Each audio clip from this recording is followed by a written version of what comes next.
তাসকিন, আপনি ওর পারফরমেন্স সম্বন্ধে তার নাথিং টু। বিদেশির মধ্যে মোহাম্মদ হারিজ আসছে আমাদের সাথে। তাসকিন, বিজয়, জিসান, আকবর আলী, এরা 4টা খেললে দেখবেন আর লাগবে না। I hope so. এবং ওদেরকে আমরা আরও ডেভেলপ করব এখন থেকে। আমরা এই খেলা ছেড়ে দিয়ে শেষ করব না। হ্যাঁ, মানে একটু ডিলেড হয়েছে আমাদের procedure, as because we are new, একদমই নতুন আমরা দলটা গোছাচ্ছি। তবে আমরা মোটামুটি এখন একটা ফর্মে চলে আসছি। যেমন ধরেন লোকাল প্লেয়ার যদি ধরেন, we are going with Taskin. আপনি ওর পারফরমেন্স সম্বন্ধে তার নাথিং টু এক্সপ্লেইন, অ্যাকচুয়ালি সবাই জানে। বিজয় হাই স্কোরার, এবারও সেঞ্চুরি করেছে জানেন আপনারা। আচ্ছা, তারপরে আমাদের আছে জিসান আলম, ইয়াং স্টার, একদম young star, upcoming, is very upcoming, very promising. Next ইয়ারে আপনি দেখবেন যে কোনো একটা ভালো ফর্মে চলে গেছে ও, ইনশাল্লাহ। আকবর আলী সেম।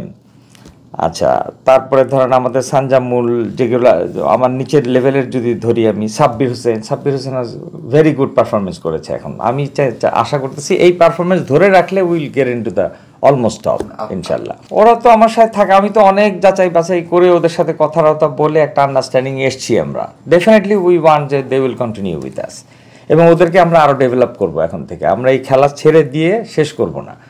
ধরেন খেলার বিপিএল শেষ হইলো আমাদের, এরপরে আমরা ওদের সাথে কন্টিনিউ করব প্র্যাকটিসের ব্যাপারে, অন্যান্য কীভাবে ডেভেলপ করা যায় ওদের টেকনোলজি।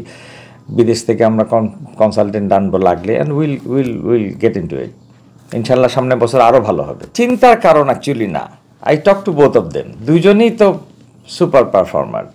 হয়তো এখন আমি অ্যাকচুয়ালি ওই দুজনের উপরে ছেড়ে দিব, যে লেট দেম ডিসাইড। আর আমার কাছে আরও আছে, ধরেন বিদেশি আকবর তো আছেই, বিদেশি প্লেয়ার যদি ধরি, আমরা এখান থেকে আমরা ক্যাপ্টেন নিব ইনশাল্লাহ। মানে হোপফুলি আমরা এখান থেকে চুজ করতে পারবো। আমাদের ওইখানে বিদেশির মধ্যে মোহাম্মদ হারিজ আসছে আমাদের সাথে। হি ইজ লেজেন্ডারি প্লেয়ার, আপনারা জানেন। যদি দেখা যায় আমরা ওই দিকে যাইতে চাই, আমরা সবাই মিলে ডিসিশন নিব। এটা বিদেশি লিস্টটা একটু ছোটো, মানে কি আপনি জানেন সবগুলা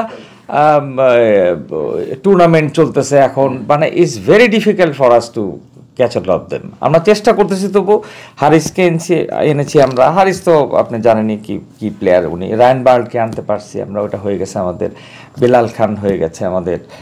তারপরে ধরেন দুজনকে তো আমরা নিয়েছি, সানজামুল আর সামারকুনকে। আর চেষ্টা করছি একটা অন্তত আমি গেমিং দিব আরও। আমরা এই যারাদের এখন আমরা ফিক্স করেছি, যে লিস্ট দিয়েছি, ওটা তো ফুল টিম খেলছে ওরা। তবে আমরা অনেক বড় নামের একজন দুজনকে বলি না, কালকে বলবো। আমরা চেষ্টা করছি, ওরা হয়তো আমাদের সাথে 2-3টা, মানে ওদের ওইখান থেকে ওদের ট্যুরের সাথে মিলিয়ে আমরা হয়তো 2-3টা খেলাবো ওদেরকে। ওইটা আর কি আপনাদের জন্য একটা গিমিক হবে। তাকে নিয়ে তো খুবই আশাবাদী। হি ইজ ইয়াং স্টার, ওর তো পারফরমেন্স যেটা হয়েছে, আমি তো আশা করতেছি ও আরও ভালো করবে আমাদের এখান থেকে। অ্যান্ড উই হোপ সো ও আরও ভালো করবে। দেখেন আপনারা, মানে একটা আউটস্ট্যান্ডিং রেজাল্ট পাবেন এই 3 জনের কাছ থেকে আপনারা। না কেন, আমাদের লোকালরাই তো বেশি ভালো করবে বলে আশা করি আমি। দেখবেন লোকালটাই বেশি ভালো করবে। এবং এই আমার এই যে মানে তাসকিন, বিজয়, জিসান, আকবর আলী, এরা 4টা খেললে দেখবেন আর লাগবে না। I hope so. আইডিয়াটা, মানে অ্যাকচুয়ালি তো এগ্রিমেন্টটা সাইন করতে পারিনি ওদের সাথে, অ্যাডজাস্ট করে কথা চলছে, গ্যাপটিল হইতে পারে, এরকম একটা গেস করেন, এরকম একটা 2টা আমি করবো। আর যেগুলো আপনাকে বলেছি এগুলো কিন্তু already sign, they are coming for sure. Just ওদের ভিসা ইয়াগুলা, মানে ওদের পারমিশনগুলো হয়ে গেলে দে উইল বি কামিং, হয়তো টুমরো, ডে আফটার টুমরো চলে আসবে সবাই। কাগজে কলমে আপনি আসলে কিন্তু আপনি অ্যানালাইসিস করে দেখেন, খুব একটা কিন্তু পিছিয়ে নাই। আপনি আমার টপ অর্ডার, আমার মিডল অর্ডার, আমার সবগুলাই তো ভালো, আমার বোলিং স্ট্রেংথ সবগুলাই ভালো। এখন হ্যাঁ, বলতে পারেন নামের জায়গায় কিছু হয়তো 2-4টা আমি একটু হয়তো আমার ল্যাকিং থাকতে পারে। আমরা চেষ্টা করবো এটা কাভার করতে, যে বিদেশি প্লেয়ার দিয়ে কাভার করার চেষ্টা। কিন্তু আমি আশা করতেছি যে আমার আমার লোকাল প্লেয়ারগুলো যদি আমাকে পারফর্ম করে দেয় ঠিক মতো, তাইলে আমরা তো মানে 1-2-3-এর মধ্যে আমরা যাব। আসার পেছনে অ্যাকচুয়ালি আমার এখানে আই এম অ্যাসোসিয়েটেড উইথ, আমার বন্ধুবান্ধব তো অনেক আছে এই সেক্টরে, মানে অনেক আছে। সবার নাম বললাম না, সবাইকেই চিনেন আপনারা। তো এরা কিছুটা ইন্সপায়ার করলো, হঠাৎ করে একটা সুযোগ আসলো, দেশের সার্কামস্ট্যান্স বদলাইলো। ধরেন পুরা দেশের সিনারিওটাই বদলে গেছে।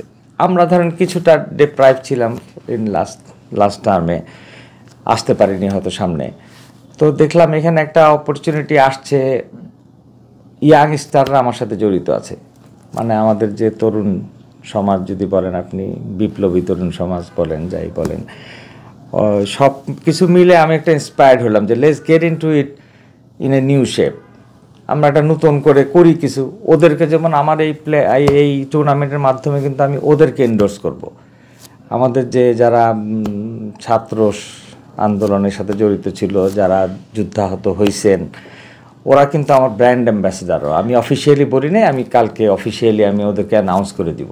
তো ওদের জন্য কিছু করা, সব কিছু মিলে যে why not, let's try in this sector. করলাম তো ব্যবসা অনেক দিন, তবে অন্য সেক্টরও দেখি এটাকে কি ডেভেলপ করা যায় কি না। এটা আসলে হঠাৎ করে ইন্সপায়ার্ড হয়েছি আমি। It's not that I was planning for it. চ্যালেঞ্জের বিষয়, চ্যালেঞ্জ হ্যাঁ, নতুন তো, আমি একদম নতুন সেক্টর, হঠাৎ করে একটা জিনিস আছে।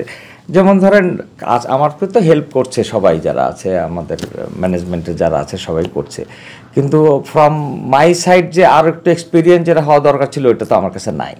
আমি আশা করব ওইটা আপনারা একটু ক্ষমা সুন্দর চোখে দেখবেন, আমি কভার করে ফেলবো।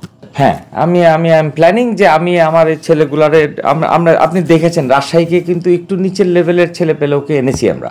কেন এনেছি? ওদেরকে তো প্যাট্রোনাইজ করতে হবে, তো ওরা তো না করলে আপনি আস্তে আস্তে ডেভেলপ করবে কিভাবে?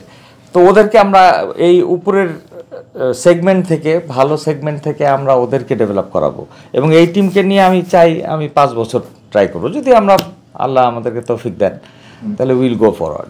না, এইটা আসলে চিন্তা করছি না। আমার অ্যাসোসিয়েটেড লোকজন আছে, আমার ব্যবসায়ী বন্ধুরা আছে, তারা আমাকে হেল্প করতেছে।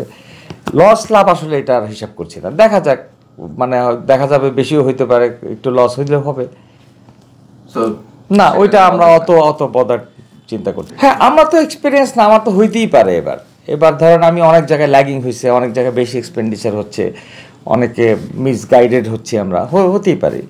ওইগুলো তো পয়েন্ট আগামী বছর থাকবে না ইনশাল্লাহ।